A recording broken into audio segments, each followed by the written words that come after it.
Baik, kita mau sharing firman Tuhan. Karena ini ibadah, pasti ada pujian, penyembahan, dan firman Tuhan pasti disampaikan. Nah, saya berdoa apa yang kita pelajari hari ini, yang kita dengar, membuat kita semakin mengerti makna dari peristiwa-peristiwa rohani yang kita peringati, yang kita rayakan, dan dengan demikian kita semakin bersemangat ikut Tuhan. Katakan amin.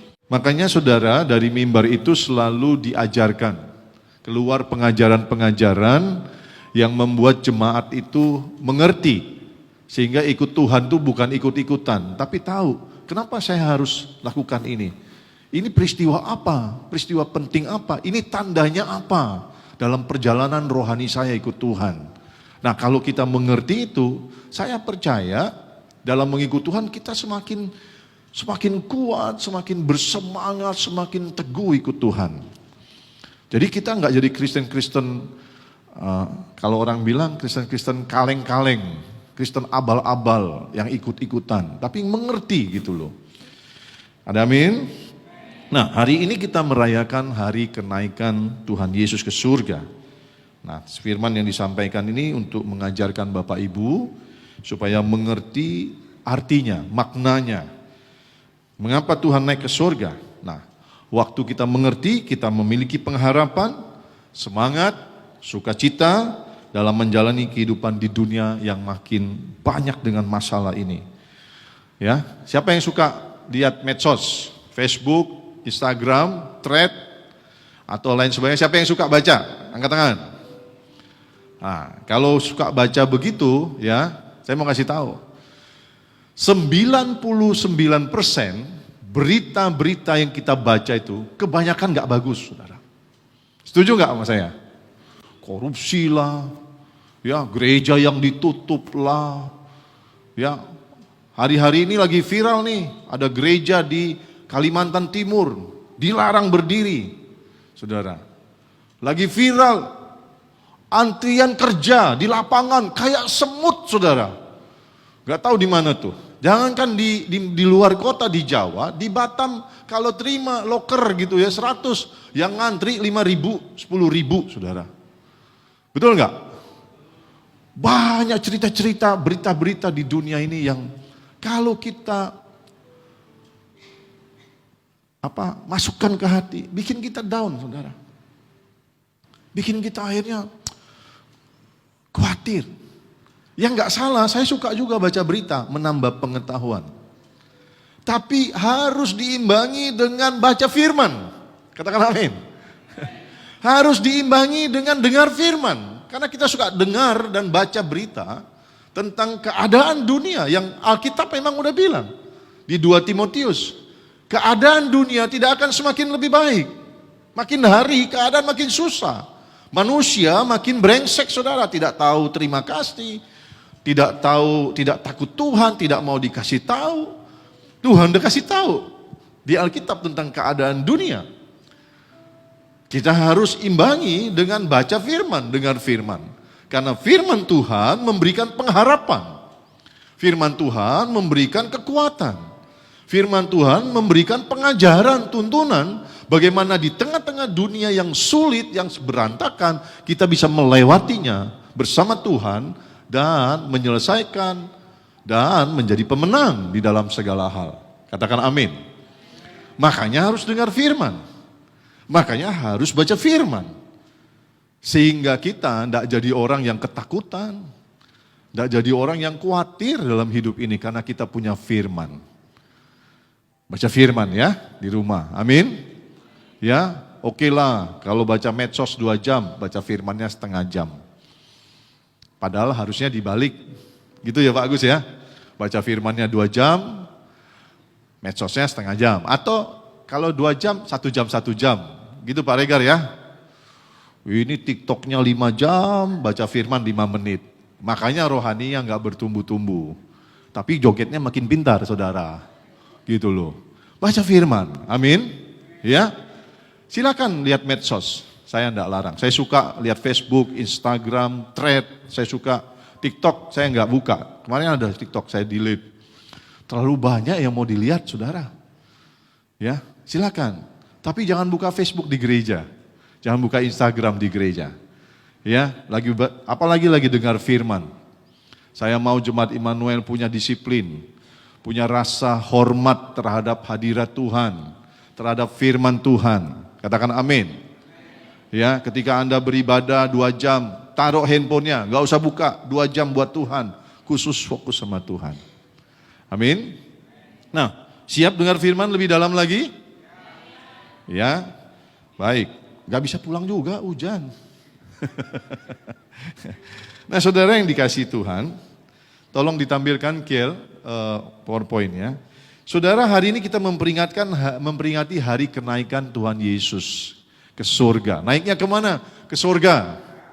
Ya, bukan naik ke lantai 40, bukan saudara. Naiknya ke surga, bilang ke surga. Ya saudara. Nah, ada 6 peristiwa penting dalam kekristenan kita. Yang pertama, hari Natal, yaitu hari kedatangan Yesus ke dalam dunia ini, hari kelahiran Yesus. Sudah terjadi belum? Sudah 2000 tahun lalu. Yang kedua, hari Jumat Agung, yang kita rayakan peringati hari Jumat Agung sebagai hari kematian Tuhan di kayu salib. Tuhan mati berkorban buat saudara dan saya, menebus kita agar kita dihapuskan dosa, diselamatkan. Lalu yang ketiga, hari kebangkitan Tuhan, yaitu hari Paskah. 3 hari setelah mati, dia bangkit. Itu hari Paskah. Kita merayakan hari kemenangan Tuhan atas maut, atas dosa, dan itu menjadi kemenangan juga bagi kita yang percaya di dalam Tuhan. Ya, Tuhan menang, kan kita di dalam Tuhan, kita ikut menang bersama Tuhan. Kemenangan itu disediakan bagi orang percaya. Paskah. Yang keempat, inilah hari yang kita rayakan hari ini. 40 hari setelah kematian Tuhan, setelah kebangkitannya dari kematian, 40 hari. Kalau saudara hitung mulai dari hari Paskah, Paskah itu hari pertama, sampai hari ini 40 hari.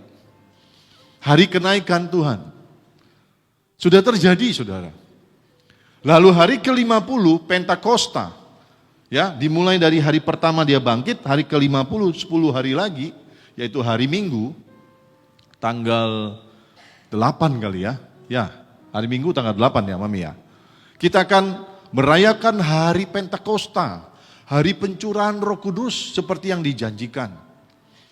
Dan saya ajak saudara untuk menyiapkan diri sekali lagi supaya kita dipenuhi Roh Kudus.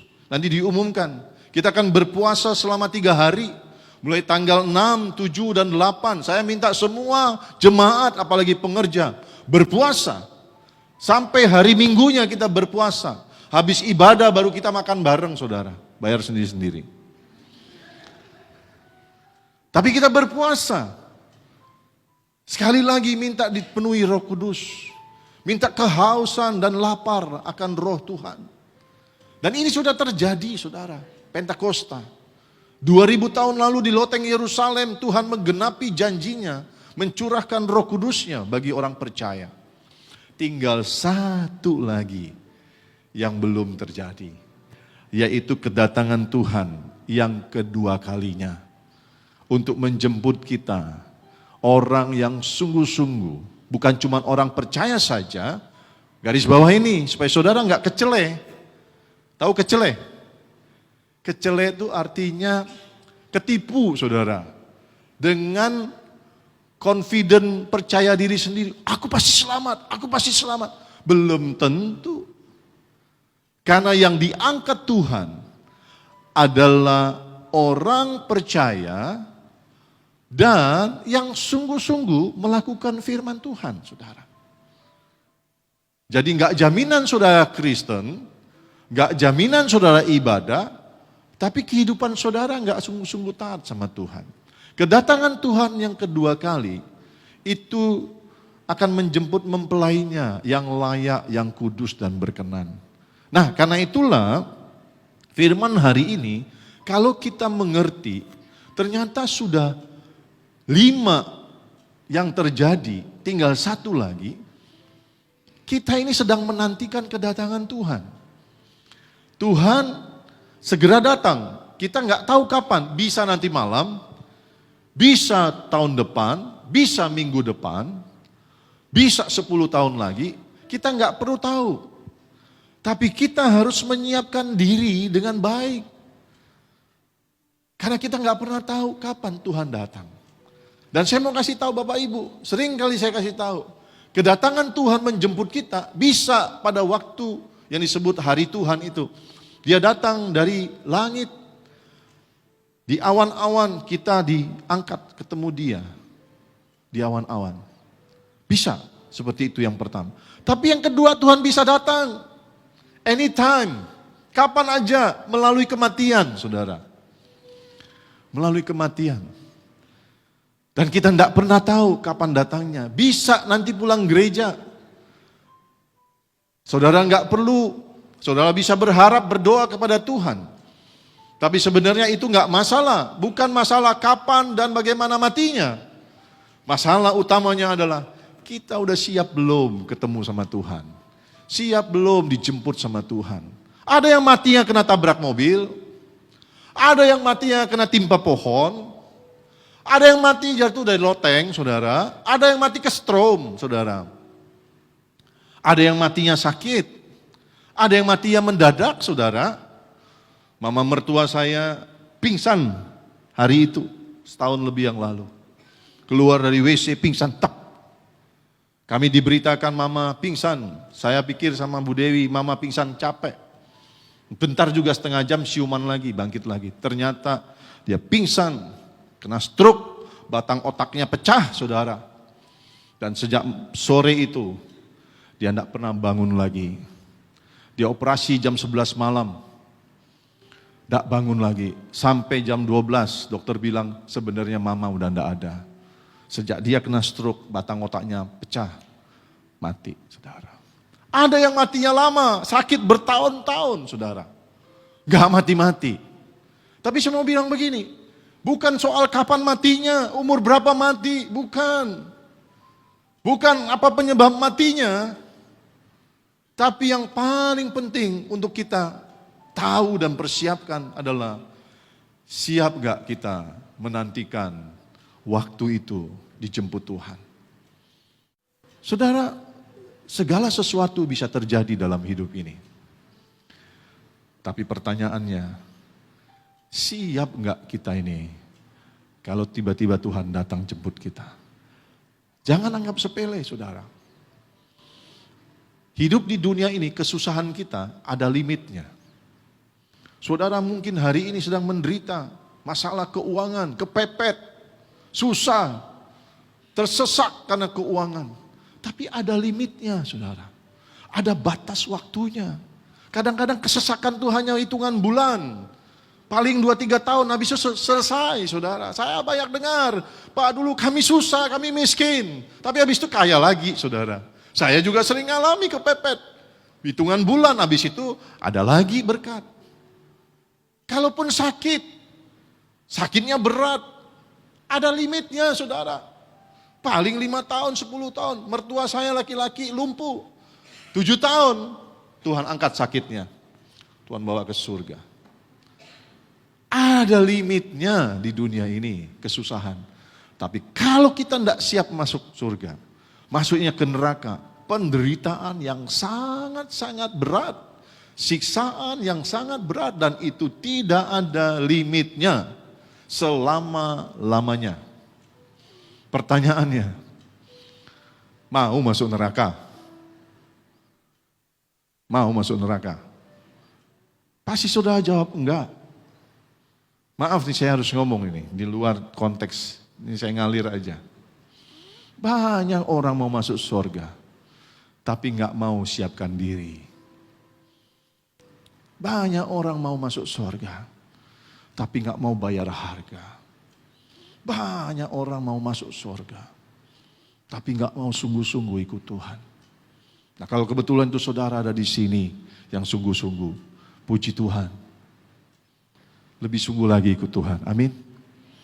Lebih sungguh lagi ikut Tuhan. Bisa saja nanti malam kita dipanggil Tuhan. Kalau hari ini saudara masih lakukan dosa, stop. Karena dosa itu memisahkan kita dari Tuhan. Dosa membuat kita tidak bisa masuk surga. Karena surga itu kudus dan mulia. Dosa itu nista, jijik saudara, busuk. Gak bisa yang kudus dan yang tidak kudus disatukan. Firman Tuhan berkata, kuduslah kamu sebab Bapamu kudus. Karena tanpa kekudusan, di firman Tuhan yang lain dikatakan ini, tidak seorang pun dapat melihat Allah. Bayangin, di sorga itu kita itu tinggal sama Tuhan. Bergaul sama Tuhan. Ketemu Tuhan, dekat. Gimana kita bisa dekat? Alkitab berkata, tanpa kekudusan. Jangankan dekat, lihat aja enggak bisa, saudara. Ada firmannya nanti, buka di HP-mu. Tanpa kekudusan, tidak seorang pun dapat melihat Allah. Jangankan dekat, tinggal sama-sama, lihat Tuhan aja nggak bisa, saudara. Karena itu, sekali lagi, mari siapkan diri kita. Amin. Mari siapkan diri kita. Supaya kapan aja Tuhan bisa datang.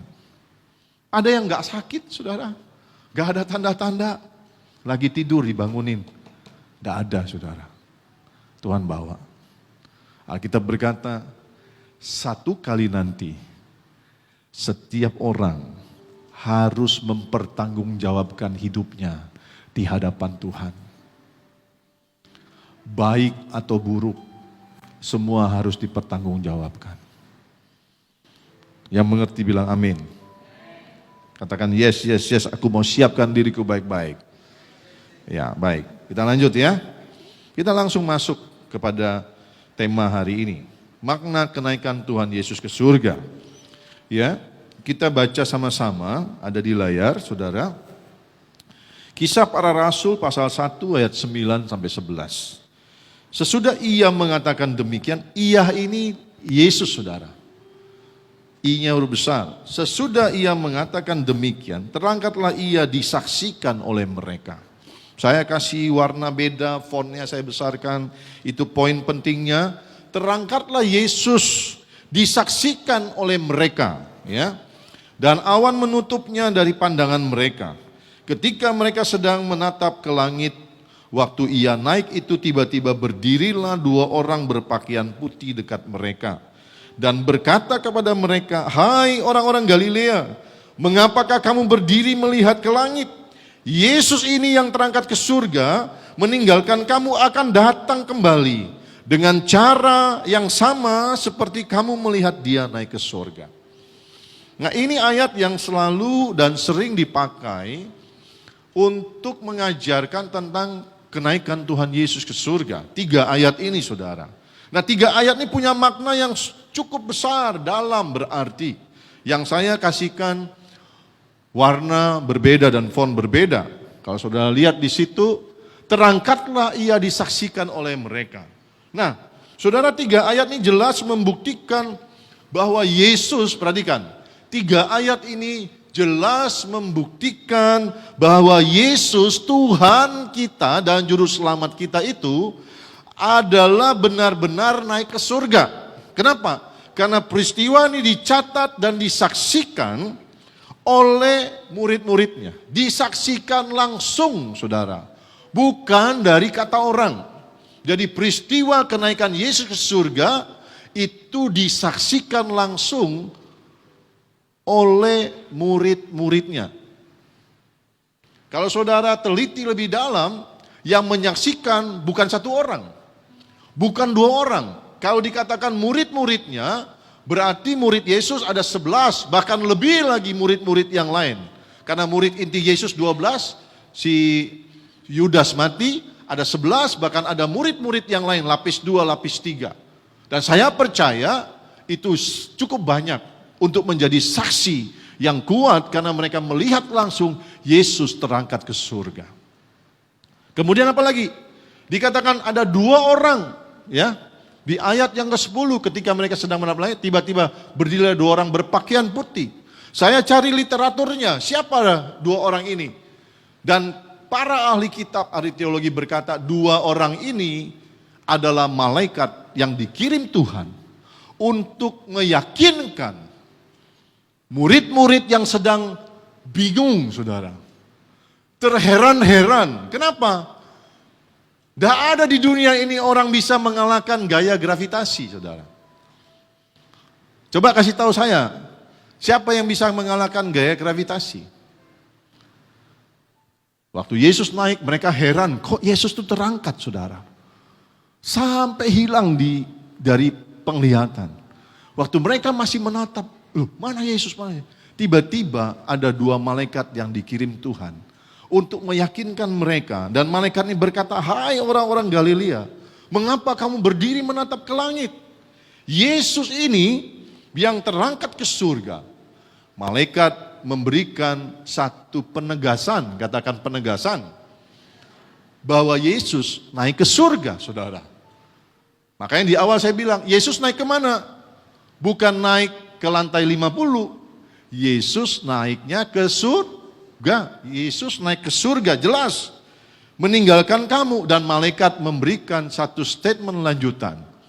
Bahwa nanti Yesus ini akan datang kembali, ya, dengan cara yang sama seperti kamu melihat dia naik ke surga.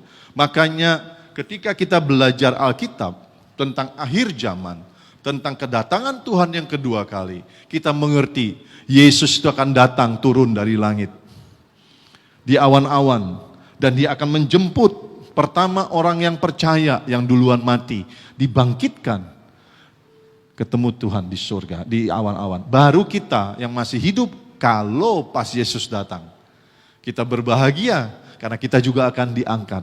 Tapi yang ketinggalan adalah orang-orang yang gak sungguh-sungguh, orang-orang yang gak percaya, ketinggalan, dan akan mengalami masa-masa sukar yang dikatakan masa-masa kesusahan itu.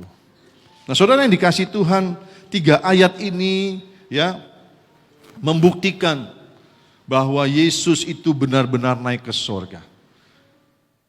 Ada cukup banyak orang di luar sana, bahkan orang Kristen yang gak mengerti ini, yang belum yakin.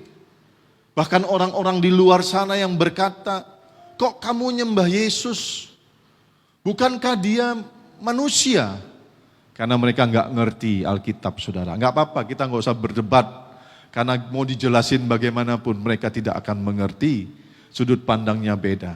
Tapi hari ini waktu kita belajar firman ini, saya berdoa kita semakin mengerti. Dan waktu kita mengerti, iman kita tambah kuat. Amin. Iman kita tambah teguh ikut Tuhan. Waktu kita mengerti makna, ada 3 makna. Kita semakin bersemangat karena sebentar lagi kalau Tuhan jemput kita dan bawa kita ke surga, maka kita meninggalkan dunia yang penuh dengan segala persoalan dan masalah ini, saudara. Kalau saya ditanya hari ini, Pak Ferry mau nggak ke surga? Mau.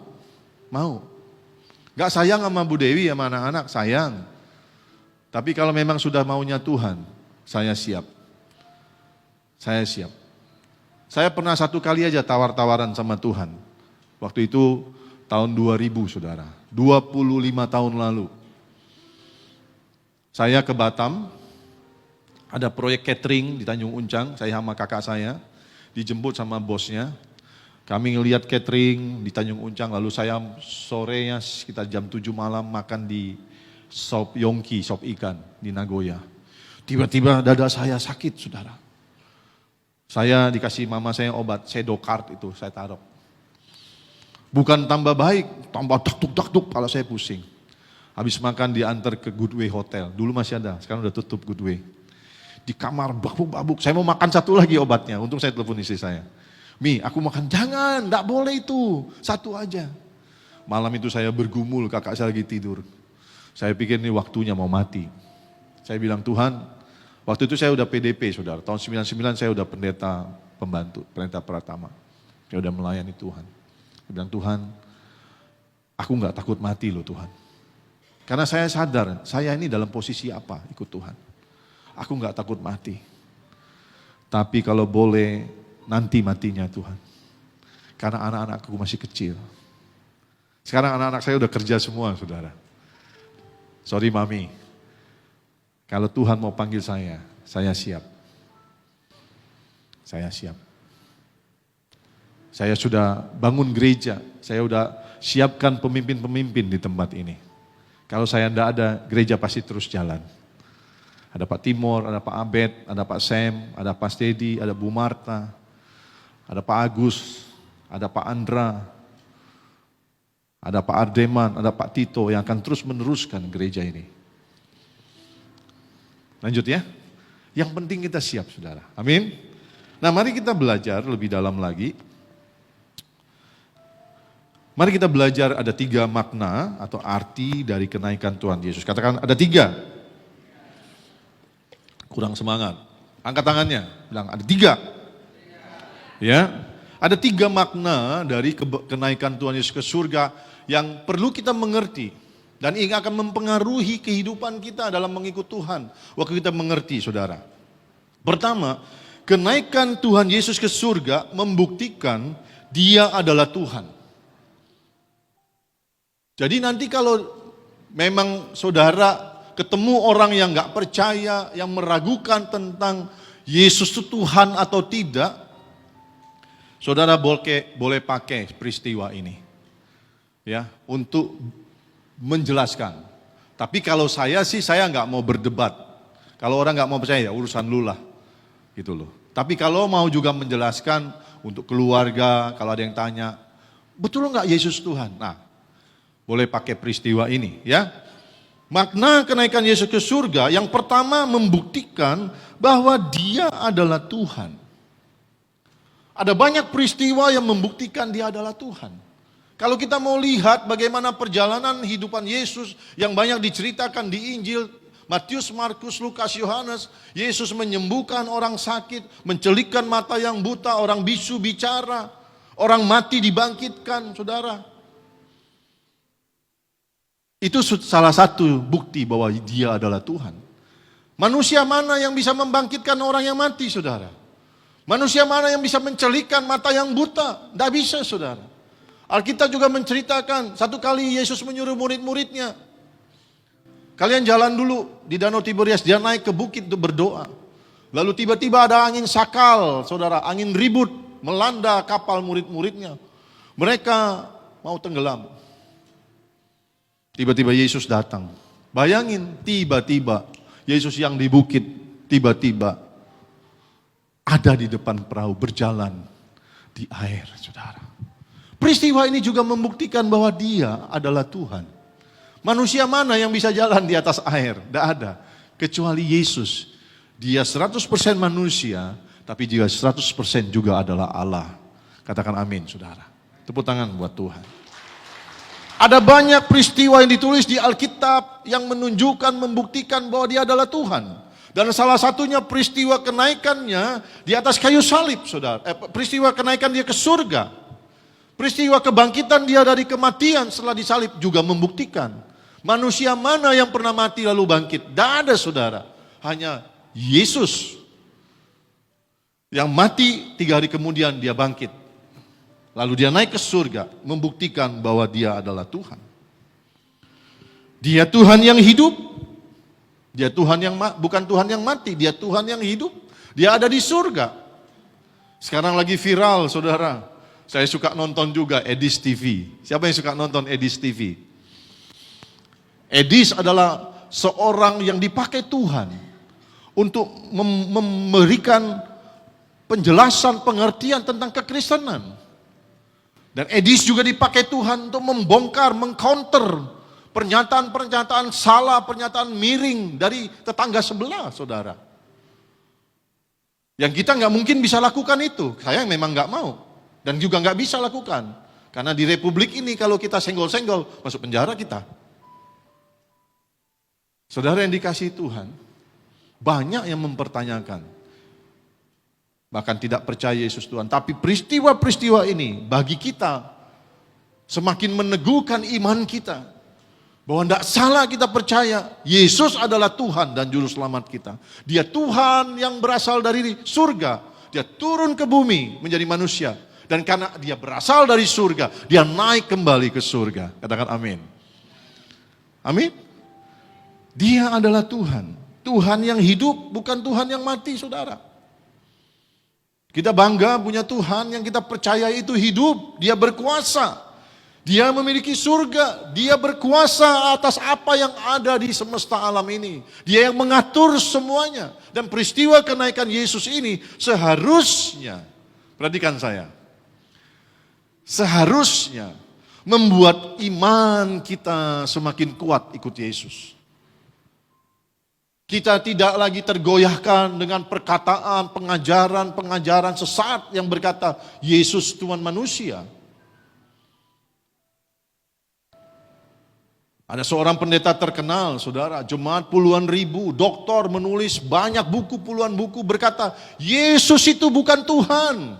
Yesus itu manusia yang diangkat Bapa menjadi Tuhan dan Juru Selamat. Sesat itu.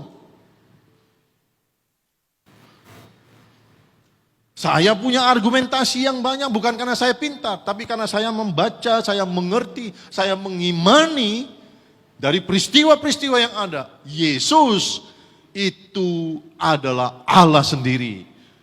Wujud dari pribadi Allah yang kedua, Allah menjadi manusia. Dia adalah Tuhan.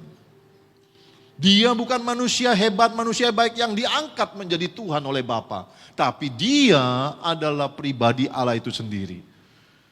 Peristiwa-peristiwa, khususnya peristiwa kenaikan Yesus ke surga, itu seharusnya membuat iman kita semakin kuat dan teguh untuk percaya Dia adalah Tuhan. Katakan amin. Nah, saudara yang dikasihi Tuhan, kenaikan Yesus ke surga bukan tanpa tujuan. Nah, ini juga yang saya mau ajarkan kepada Bapak Ibu hari ini. Makanya ketika kita merayakan peristiwa-peristiwa penting, merayakan Natal, merayakan Jumat Agung, Paskah, kenaikan Yesus, pencurahan Roh Kudus, kita harus mengerti peristiwa-peristiwa ini.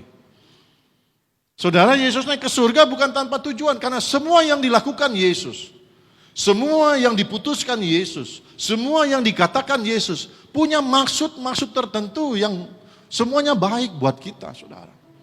Yesus naik ke surga bukan tanpa tujuan, saudara. Dia naik ke surga untuk menyiapkan tempat bagi kita. Tadi Bu Yuni sudah pimpin kita untuk baca ayatnya.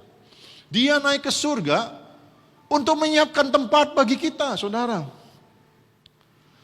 Dan apabila sudah genap waktunya, dia bilang dia akan datang kembali untuk menjemput kita. Dan kemudian membawa kita ke surga untuk tinggal bersama dengan dia. Inilah wujud hati Bapa. Hati yang penuh kasih terhadap kita anak-anaknya. Saya pernah baca satu cerita berkata, Yesus tinggalkan surga yang mulia, datang ke dunia yang penuh dosa ini. Bahkan mati di kayu salib untuk menyelamatkan kita anak-anaknya. Karena begitu besar sayangnya, kasihnya buat kita. Dia rela mati supaya dia bisa bawa kita setelah kita diampuni, dikuduskan, dibenarkan. Dia bisa bawa kita ke surga. Karena surga sepi tanpa kita, katanya. Tepuk tangan buat Tuhan. Yesus tuh Bapa yang baik. Dia mau kumpul sama kita anak-anaknya. Dikatakan surga itu sepi tanpa kita anak-anaknya. Dan saya mengerti hati seperti itu. Saya punya anak 3. Saya selalu rindu dengan anak-anak saya. Saya percaya bapak-bapak, ibu-ibu yang punya anak juga punya hati yang sama. Selalu ingin kumpul dengan anak-anaknya. Amin. Siapa di sini yang masih anak? Yang punya orang tua? Kalau saya udah yatim piatu, Bu Dewi yatim piatu. Siapa sini yang masih punya orang tua? Ya, Yosua masih punya papa mama, Pak Agus masih ada. Ayo hubungi papa mamamu sesering mungkin yang kau bisa. Jangan biarkan orang tuamu menunggu dengan kerinduan, kapan anakku telepon. Sekarang udah gampang kan? Video call gak bayar pakai WhatsApp, betul gak? Minimal sekali lah sehari tanya, mama lagi ngapain, udah makan belum. Saya paling senang lihat Bu Lisbeth tuh, sering kali tuh. Wah, cerita mama dimasukin di Facebook lagi itu. Saya juga sama anak-anak, saya bilang, papi mami gak minta apa-apa dari kalian. Papi cuma minta satu aja, apa? Tiap hari kalian telepon papi mami. Kadang cuma video call, saudara, cuma tanya udah makan belum, makan apa, saudara. Nah, hati Tuhan itu juga begitu. Saudara. Dia naik ke surga. Bukan tanpa tujuan. Dia siapkan tempat buat kita. Di surga, tempat yang sangat mulia. Gak ada yang pernah ke surga. Ada yang dibawa mimpi saja ke sana. Ada yang ngalami peristiwa supranatural berkata surga itu begitu mulia. Jalan-jalannya dari emas. Tidak ada kesusahan, tidak ada air mata. Menyenangkan sekali. Tempat yang seperti itu yang Tuhan siapkan bagi kita. Dia naik ke surga, menyiapkan tempat. Dia lakukan bagiannya.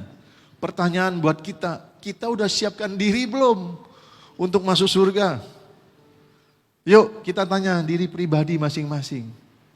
Ya, kita udah siapkan diri belum untuk jadi warga negara surga? Saudara, banyak orang mau pindah ke Amerika, Australia, Eropa. Gak gampang jadi warga negara Amerika, saudara. Warga negara Australia, saya dengar kemarin Donald Trump bikin peraturan, yang mau jadi warga negara Amerika boleh bayar 5 juta dolar. Saudara tahu 5 juta dolar berapa? Kali rupiah, kalau rupiahnya 17 ribu, 85 miliar. Bisa jadi warga negara. Itu pun bukan cuma soal uang, di screening hidupnya. Adakah bibit-bibit teroris, pekerjaan bagaimana. Kalau ke Australia 2 juta dolar. Bayangin, untuk ke Australia, Amerika saja harus siapkan persyaratan, siapkan diri. Dokumen-dokumen, apalagi mau masuk surga, saudara. Tuhan tidak minta uang kita untuk masuk surga. Perhatikan saya, untuk masuk surga Tuhan tidak lihat uangmu berapa. Tuhan tidak lihat kerjaanmu apa. Tuhan tidak lihat hartamu berapa, titelmu apa, pangkatmu apa, enggak. Enggak. Saya percaya semua mau masuk surga. Yang Tuhan lihat hatimu, hidupmu.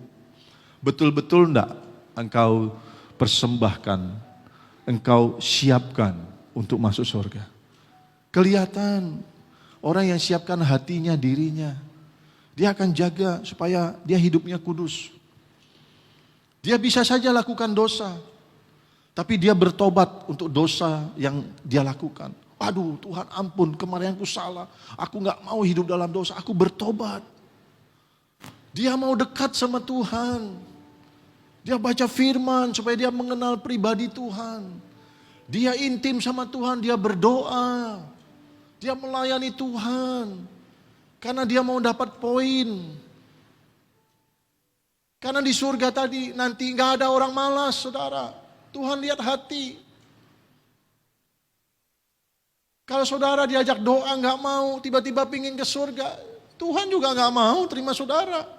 Siapa lu? Lagi kumpul-kumpul, lu siapa? Suruh doa gak mau, tapi mau deket-deket Tuhan. Tuhan juga gak mau, saudara. Saya gak mungkin orang gak kenal saya bisa dekat sama saya. Orang gak pernah deket-deket saya mau deket, saya juga gak mau. Siapa ini? Maksudnya apa ini? Pasti saudara. Ada amin gak? Nah kita mau deket Tuhan harus juga membiasakan diri supaya kita dikenal Tuhan. Karena di surga sana gak ada orang ujuk-ujuk nongol, cut, masuk surga. Gak bisa. Saya ingat Pak Prabowo bilang gini, sorry ye, gitulah kira-kira. Mau deket-deket Tuhan tapi disuruh doa gak pernah nongol. Makanya saya sebagai gembala ajak, yuk kita doa. Supaya kita ini intim Tuhannya dekat. Kita kenal dan dikenal Tuhan. Amin. Ya, kita melayani. Kan di surga sana kita melayani Tuhan, saudara. Kalau kita tidak biasakan mulai hidup di dunia melayani Tuhan, tidak bisa masuk surga. Tidak bisa, karena di sana kita melayani Tuhan, saudara. Memuliakan namanya, amin. Nah, saudara lihat, inilah tujuan pertama Tuhan naik ke surga. Ada tujuannya, dia mau siapkan tempat bagi kita. Pak Syahaan, Pak Buta-Butar, kalau ada komsel, hadir ya. Hujan, datang. Sakit, bangun. Tunjukkan kerinduan sama Tuhan. Mau masuk surga kan? Iya, yang lain juga. Rajin. Kalau ada dipanggil doa, komsel, ibadah, ayo rajin, saudara. Supaya kita dapat tempat di surga. Amin? Ya. Nah, saudara, kenaikan Tuhan Yesus ke surga seharusnya membuat iman kita, sekali lagi, iman kita semakin teguh, semakin kuat untuk mengikut Dia. Semakin kuat, teguh mempercayai, berharap kepadanya bahwa di dalam Dia ada keselamatan kekal, ada jaminan masuk surga. Kenapa Alkitab menuliskan Dia menyiapkan tempat bagi kita di surga? Itulah kita bangga jadi orang Kristen, saudara, karena ada jaminan hidup kekal di dalam Yesus. Harusnya kita bangga, kita bersyukur, kita mengenal, percaya Tuhan. Dan ada jaminan bahwa Tuhan kita hidup, Dia Allah yang benar, Dia berkuasa, Dia memiliki langit dan bumi, dan Dia menyediakan tempat bagi kita di surga. Katakan amin, ya, amin, tepuk tangan buat Tuhan. Mari kita lihat yang kedua. Saudara, kenaikan Tuhan Yesus ke surga itu punya makna bahwa Dia naik menyiapkan tempat. Yang kedua, kenaikannya itu supaya Roh Kudus dicurahkan bagi kita. Kenaikan Yesus ke surga itu punya makna selanjutnya yang juga sangat penting, yaitu bahwa Dia naik ke surga agar Roh Kudus dicurahkan, diberikan kepada kita. Satu kali Yesus berkata kepada murid-muridnya, di Yohanes 16 ayat 7 ya, sama-sama bisa baca. Yesus bilang begini, namun benar yang kukatakan ini kepadamu adalah lebih berguna bagi kamu, bagi saudara dan saya, bagi kita orang percaya, jika aku pergi, kata Tuhan. Sebab jikalau aku tidak pergi, penghibur itu tidak akan datang kepadamu. Ayo baca sama-sama ayat di bawahnya, 2-3. Tetapi jikalau aku pergi, aku akan mengutus Dia kepadamu. Dia itu adalah Roh Kudus. Tuhan Yesus berkata kepada murid-muridnya juga kepada kita, adalah lebih baik aku naik ke surga. Sebab kalau aku naik, aku akan kirim Roh Kudus.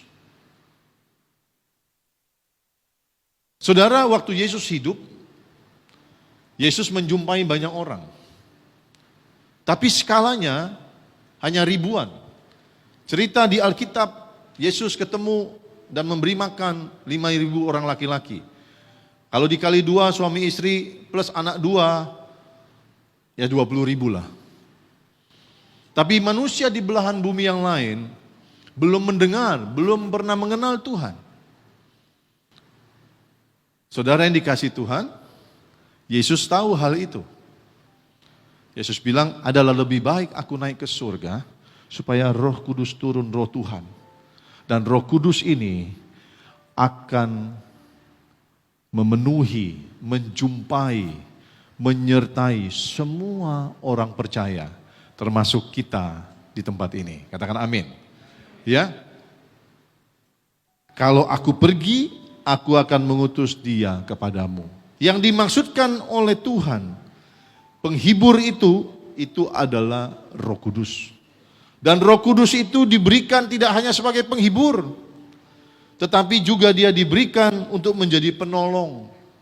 Dia diberikan untuk menuntun dan mengajar kita semua.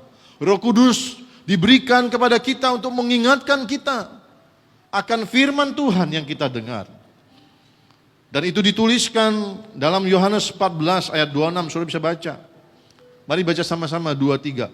Tapi penghibur, yaitu Roh Kudus, yang akan diutus oleh Bapa dalam namaku, Dialah yang akan mengajarkan segala sesuatu kepadamu dan akan mengingatkan kamu akan semua yang telah kukatakan kepadamu. Saudara, Dia nggak cuma menjadi penghibur. Roh Kudus menjadi penolong. Roh Kudus mengajar, mengingatkan, menuntun kita. Bukankah ini yang kita perlukan dalam kehidupan ini? Ada Tuhan dalam rohnya yang tinggal di hati kita untuk mengingatkan, untuk menegur dengan kasih, untuk mengajarkan, dan bahkan juga untuk memberi kekuatan kepada kita. Ditulis begini, seperti ini, Kisah Rasul 1 ayat 8. Sama-sama kita baca, 2, 3. Tetapi kamu akan menerima kuasa kalau Roh Kudus turun ke atas kamu dan kamu menjadi saksiku di Yerusalem, di seluruh Yudea dan Samaria sampai ke ujung bumi. Jadi Yesus itu naik ke surga supaya Roh Kudus itu turun diberikan kepada kita, tinggal di hidup kita. Di hidup setiap orang yang percaya. Alkitab berkata, kalau kita percaya Yesus adalah Tuhan dan Juru Selamat, maka Roh Tuhan itu tinggal di dalam kita. Roh Tuhan itu Roh Kudus menyertai. Dia menghibur, menolong, menuntun, mengajar. Dan dia memberikan kuasa. Dia beri kekuatan, dia beri kemampuan untuk kita mampu melakukan kehendaknya. Kita bersyukur. Semua yang Tuhan lakukan itu baik adanya bagi kita. Amin. Dia naik ke surga, dia tidak tinggalkan kita sendiri, saudara. Dia Bapa yang baik. Seorang bapak tidak akan pernah meninggalkan anak-anaknya sendiri. Anak saya 2 di Malaysia, saya di Batam. Tapi saya selalu kontrol setiap hari, saudara. Olive Olive itu selalu lapor saya, Paps, Mam, Olive pergi ya sama temen.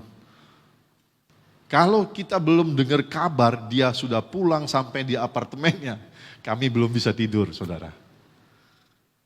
Roh Kudus begitu, saudara.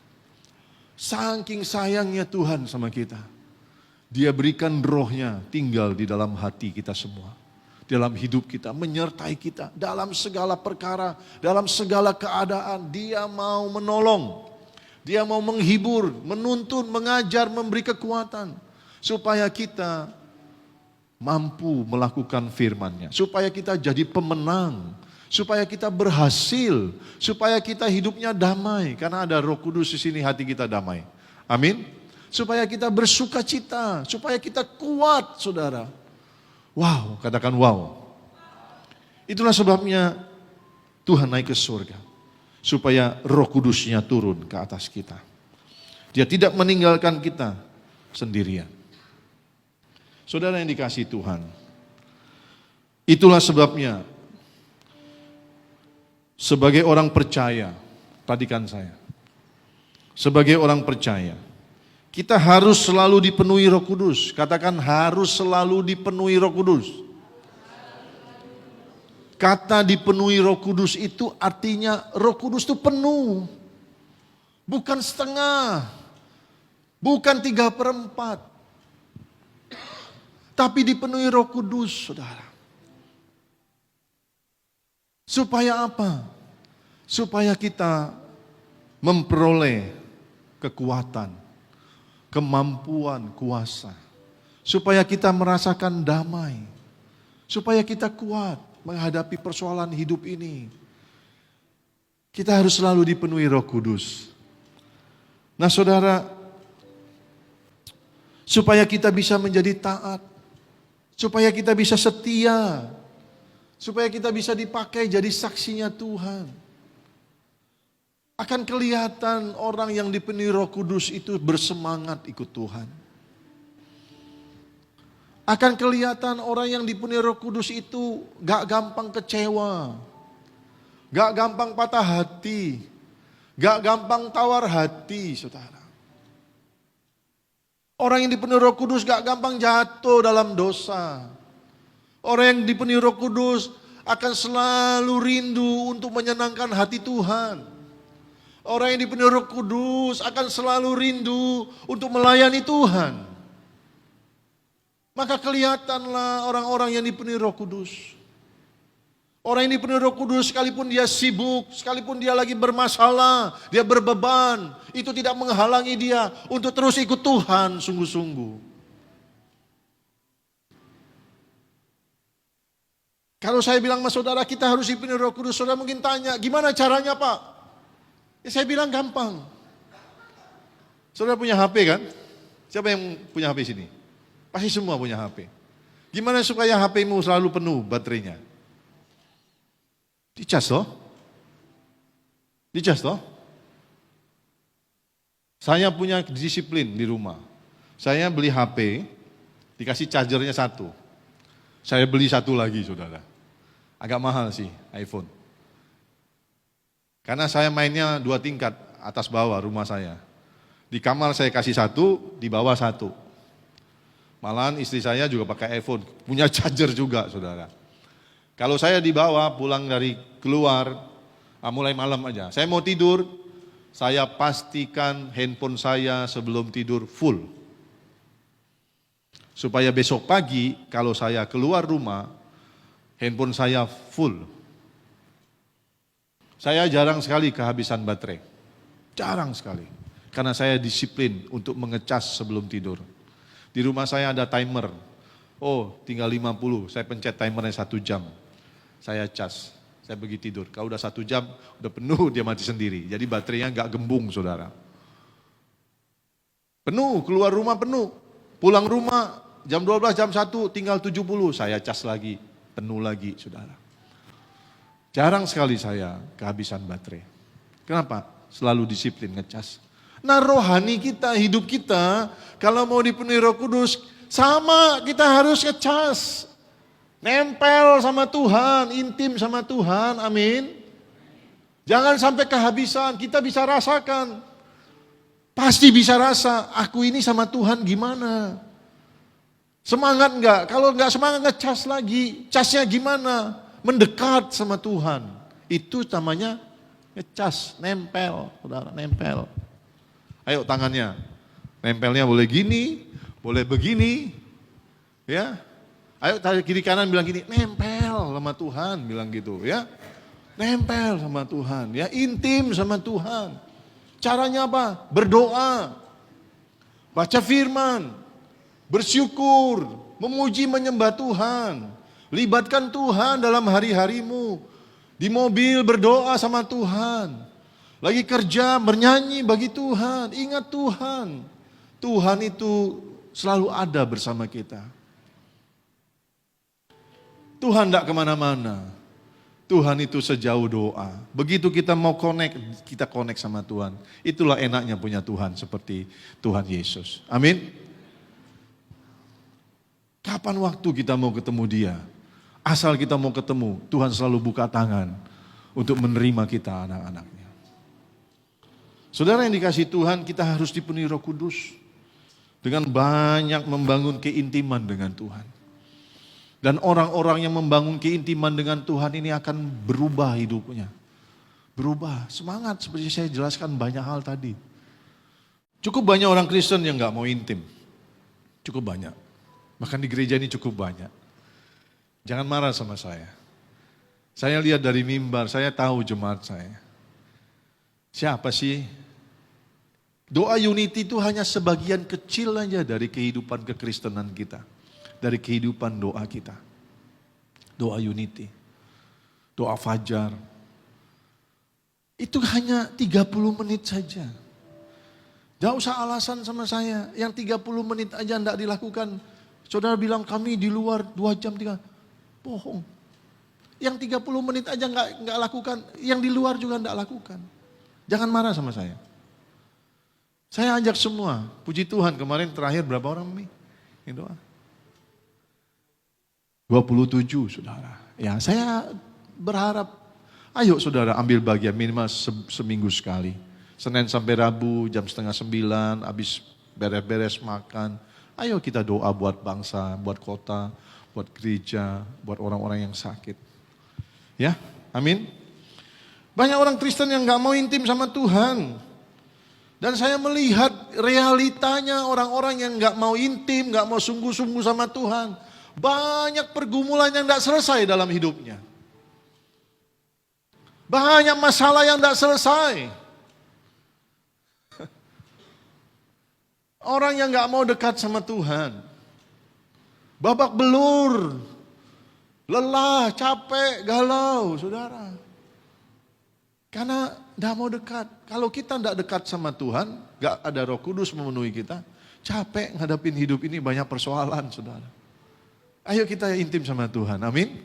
Ya, ayo kita intim sama Tuhan. Mari kita lihat yang terakhir, yang ketiga. Makna dari kenaikan Yesus ke surga yaitu Tuhan Yesus naik ke surga dan dia berjanji akan datang kembali. Dia naik ke surga, tapi dia tidak meninggalkan kita sendiri. Dia tidak meninggalkan kita selamanya. Dia naik ke surga bukan tanpa pesan gitu loh. Dia pamit dan dia memberikan janji. Enggak tiba-tiba naik hilang, kita bingung. Loh, mana Tuhan kita? Lalu kita mesti ngapain? Enggak, saudara. Tuhan kita itu begitu luar biasa. Dia bilang begini, aku naik ke surga. Aku tidak meninggalkan kamu menjadi seperti yatim piatu. Aku akan datang kembali. Aku akan jemput kamu, bawa aku ke surga.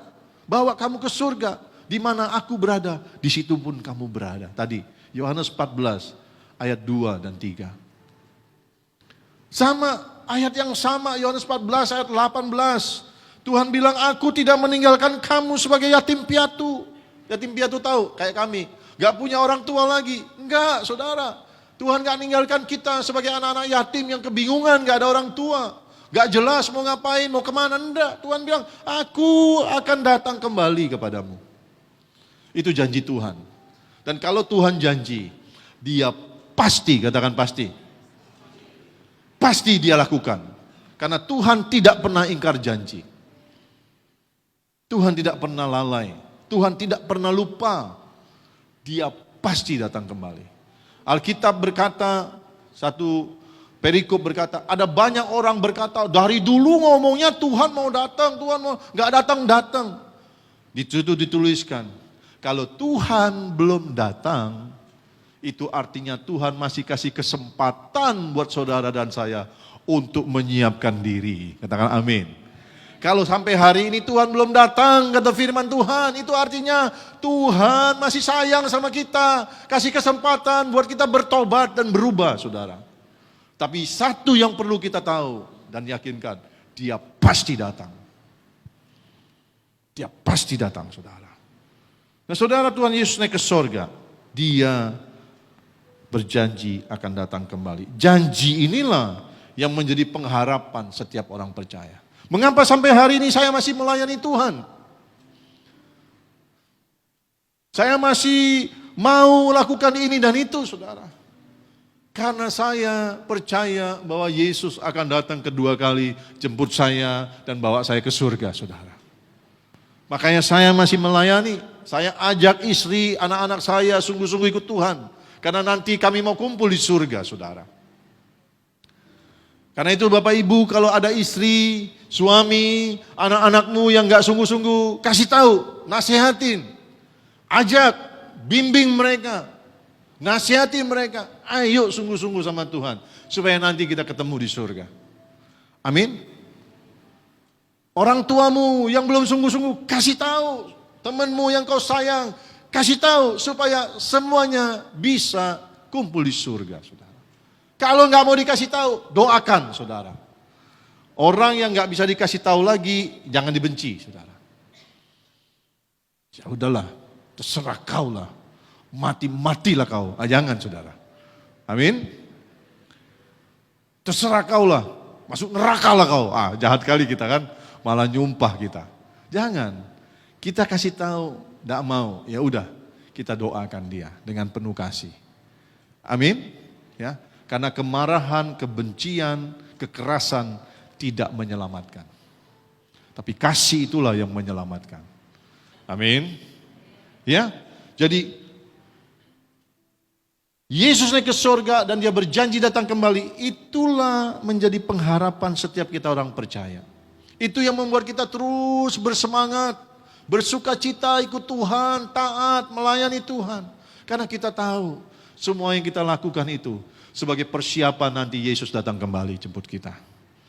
Tepuk tangan buat Tuhan. Dan yang terakhir Bapak Ibu, terakhir. Kita udah belajar 3 makna kenaikan Tuhan. Ya. Yang pertama dia naik membuktikan bahwa dia adalah Tuhan. Betul-betul Tuhan. Membuat kita makin kuat percaya. Yang kedua dia naik ke surga supaya Roh Kudus dicurahkan. Yang ketiga dia naik ke surga, dia janji dia mau datang kembali jemput kita. Nah 3 hal ini harusnya membuat kita bangga. Bersyukur. Ya, sebagai orang Kristen, sebagai orang percaya, bangga bersyukur. Bahwa kita menyembah Allah yang hidup, yang berkuasa. Yang betul-betul Allah, saudara. Bukan Allah yang mati, saudara. Bukan. Bukan Allah yang berdosa, tapi Allah yang kudus, yang mulia. Kita memiliki Allah yang setia, yang tidak pernah meninggalkan kita sendiri. Bangga, saudara. Saya bangga banget jadi orang Kristen. Saya bangga banget jadi hamba Tuhan, saudara. Sehingga orang mau ngomong apapun di luar, terserah kaulah. Tidak menggoyahkan iman saya. Saudara, kemudian kita memiliki pengharapan yang pasti. Kita bangga, kita bersyukur, kita bersuka cita. Bahwa kita punya Allah yang pasti akan datang kembali jemput kita. Kita bersuka cita, kenapa? Karena kita sadar, kita tidak selamanya susah. Saya juga punya pergumulan-pergumulan dalam hidup ini. Kita semua punya pergumulan, masalah, beban. Amin. Tetapi waktu kita tahu Yesus naik ke surga, siapkan tempat bagi kita, dia berikan Roh Kudus bagi kita, dan dia akan jemput kita. Itu membuat saya bersuka cita melayani Tuhan, membuat saya suka cita untuk ikut Tuhan, untuk tetap beriman kepada dia. Karena saya tahu waktu dia datang, dia bawa saya ke surga, dan saya akan tinggalkan dunia yang banyak persoalan ini. Satu sukacita saya akan ketemu Bapak Ibu di surga. Kalau Bapak Ibu sama-sama bersungguh hati untuk ikut Tuhan. Amin. Yang bersuka cita, tepuk tangan. Mari kita bangkit berdiri. Haleluya.